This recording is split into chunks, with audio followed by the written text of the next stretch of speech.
Abriendo el juego. Bien, vamos a hacer un resumen breve de ese cierre de temporada de ayer. Ya fijadas las posiciones, Cleveland quedó en su primer puesto en el este, y eso se sabía. Boston en el 2, los Knicks en el 3, Indiana en el 4, Milwaukee en el 5 y Detroit en el 6. Esa gente que van directo a series, ya esos van a descansar. Viene un mini torneo que es el play-in, donde Orlando y Atlanta, que quedaron 7 y 8, van a jugar. El que gane se convierte en el 7 original de esa conferencia. La casa de Orlando, ese juego. En la casa de Orlando. El que pierda va a esperar el resultado entre Chicago y Miami. Y entonces el que gane de Chicago y Miami enfrentaría al perdedor del juego de Orlando y Atlanta. Y ese sería el 8º original de esa conferencia. Del otro lado, Oklahoma quedó en el primer puesto. Fue el equipo de mejor récord. Houston en el 2. Lakers en el puesto 3, Denver en el 4, los Clippers en el 5 y Minnesota sembrado 6º. Aunque usted no lo crea, Golden State 7º puesto, Minnesota 8º, van a jugar el famoso partido play-in. El que gane de los dos será el 7 original de la conferencia. El que pierda va a esperar el resultado de Dallas y Sacramento. El juego sería en Sacramento para determinar el 8º original de esa conferencia. ¿Hay alguna sorpresa en la forma como quedaron los equipos, el cierre de la temporada? ¿Alguna pincelada que podamos ofrecer de lo que fue esta campaña de la NBA? Fue probablemente una de las menos intensas en la República Dominicana. ¿Va a cambiar todo eso en el playoff ahora que se metió LeBron, que es una pieza que la gente o lo odia o lo ama?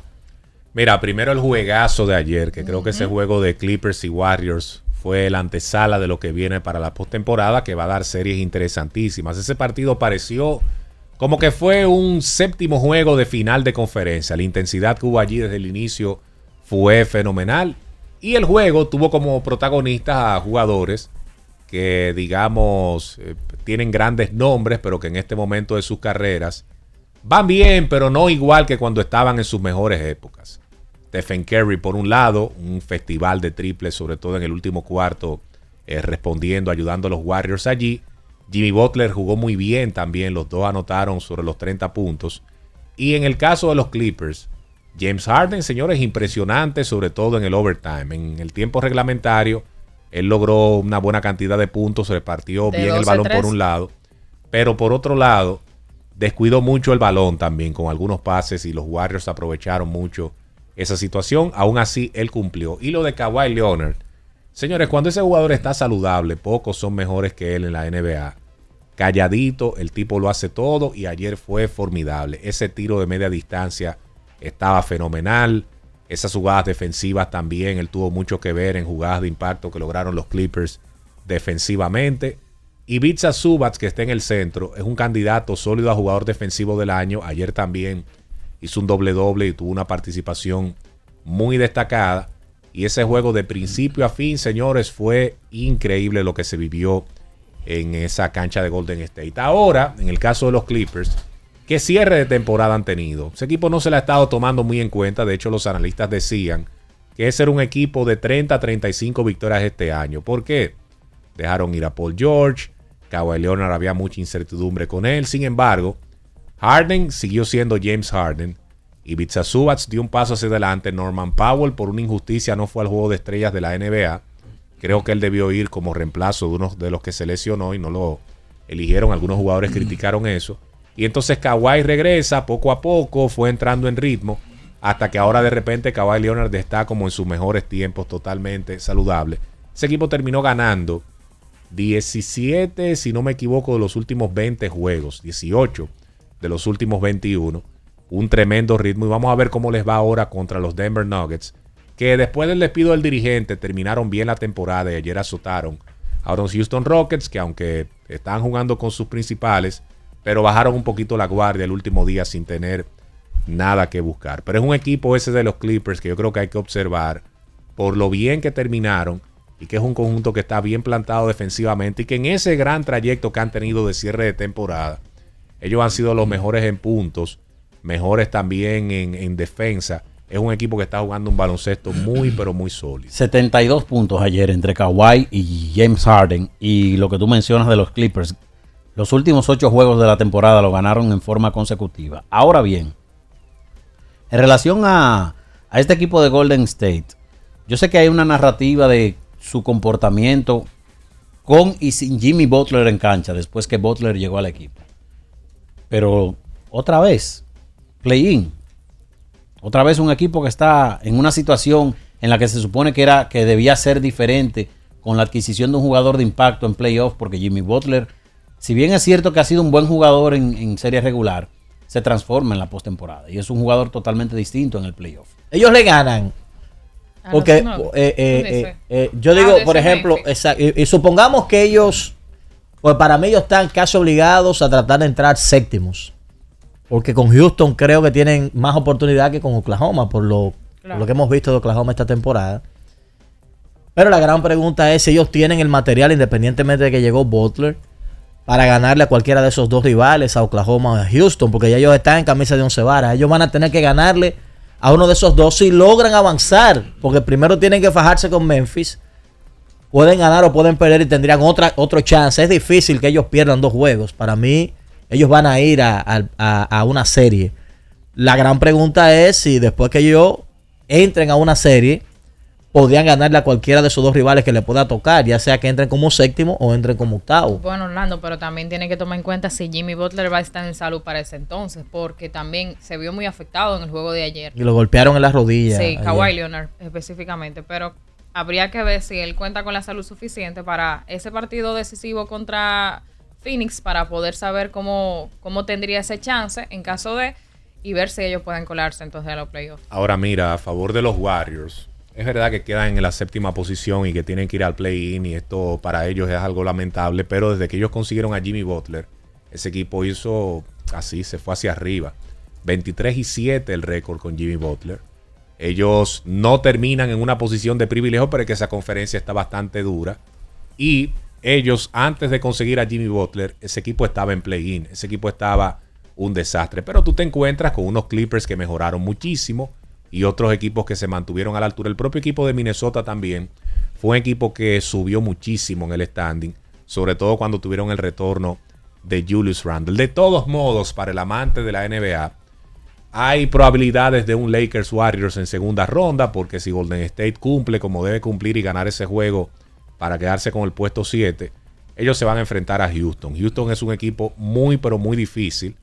Muchos jugadores jóvenes con talento, pero la experiencia está del otro lado, y eso en postemporada yo creo que influye, porque además de la experiencia, son jugadores que todavía están a un altísimo nivel. O Stephen Curry no está todavía en el tope. El propio Jimmy Butler también, que aunque termina un poquito lastimado aquí, pero él va a estar disponible. Es un tipo que en postemporada, como ustedes han dicho, se transforma. Y el resto de los complementos no está mal tampoco. Así que Houston pudiera estar pasando un momento difícil en esta primera ronda, algo que vamos a analizar más adelante. Pero Warriors ganando su partido de play-in y despachando al equipo de Houston Rockets, se encontrarían con los Lakers en segunda ronda si los Lakers disponen de los Timberwolves de Minnesota. Que yo no sé si fue el matchup ideal para los Lakers cruzarse con el equipo de Minnesota, pero creo que a los Warriors, porque ser el otro si ganaban. Eso es lo que te digo, que el cruce pudo ser o con Golden State o con los mismos Clippers pudo ser. No, los Clippers no podían. No había chance, o sea, ya de que ellos se si encontraran. perdían el juego iban a ir al play-in, si ganaban se quedaban en el otro puesto. Sí, porque ese fue el juego del día. Los otros juegos se sabía lo que iba a pasar. O sea, Denver jugando contra un Houston que no estaba empujando duro. Minnesota jugando con el Jazz de Utah.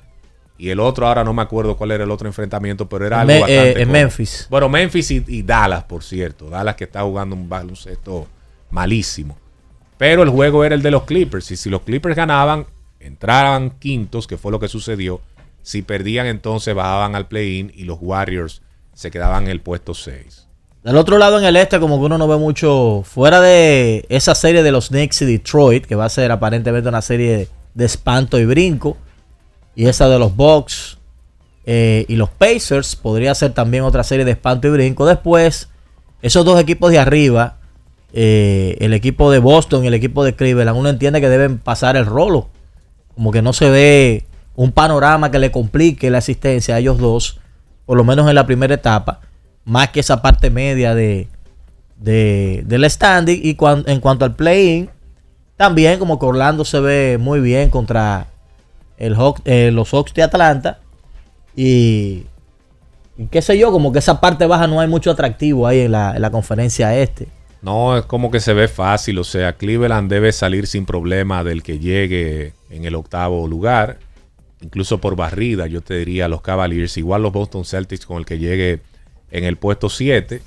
Y los Knicks contra Detroit. Detroit dio un salto tremendo este año. Porque Detroit la temporada pasada fue un desastre, pero los Pistons este año han jugado un mucho mejor baloncesto. Pero uno entiende que los Knicks tienen mejor material para ganar la serie. Y el Indiana-Milwaukee, esa va a ser tremenda serie, donde los Indiana Pacers, obviamente con ventaja de la casa, van saliendo favoritos hasta ahora. Ahí el panorama está más fácil, quiero decir. No muy fácil, sino más fácil. Pero del otro lado, Oklahoma debe ganar su enfrentamiento con el que quede 8º, a menos que los Warriors, por casualidad de la vida, de que pierdan y bajen al 8º y tengan que clasificarse por allí. Ahí el escenario creo que sería un poquito más complicado. Igual Houston con el que le toque, si es con Memphis más fácil, pero si es los Warriors bien difícil. Y esas series de Lakers y Minnesota y Denver y los Clippers, ahí ahora mismo no se sabe dónde está el dinero, hay que analizarlas muy bien. O sea, son 2 series de espanto y brinco. Miren, LeBron James, hay que darle su cariñito ahora también antes de la pausa. Terminó muy bien la temporada, su número 22 en la liga. No promedió 25 puntos, ahí se para una buena racha de años promediando 25 puntos, pero se quedó en 24.4 con 8.2 asistencias, 7.8 rebotes por juego, 70 partidos para un hombre que dicen que está viejo. Con esos números en 70 partidos ese tipo está excelente. Y este año consiguió 17 juegos de 30 puntos con un mayor total de 42 y 10 triples dobles también para LeBron James. Así está entrando ese jugador a la postemporada y merece, por supuesto, un cariñito también para recordar lo que hizo este año. Sí, ya mañana vamos a tratar de revisar. Tenemos los 2 juegos de mañana, que son el del este, Atlanta y Orlando a las 7:30, y entonces el del oeste, Memphis y Golden State a las 10. Estaremos evaluando qué pensamos que va a pasar en esos juegos, y ahí vamos a aprovechar y revisar algunos datos misceláneos, ver cómo le terminó yendo a los dominicanos esta temporada, cuántos pudieron jugar este año a nivel de la NBA y cuáles van a estar en el playoff. Todo eso lo hablaremos con ustedes mañana en la versión de Abriendo el Juego. No se muevan porque venimos con más en la continuación del programa. En Abriendo el Juego.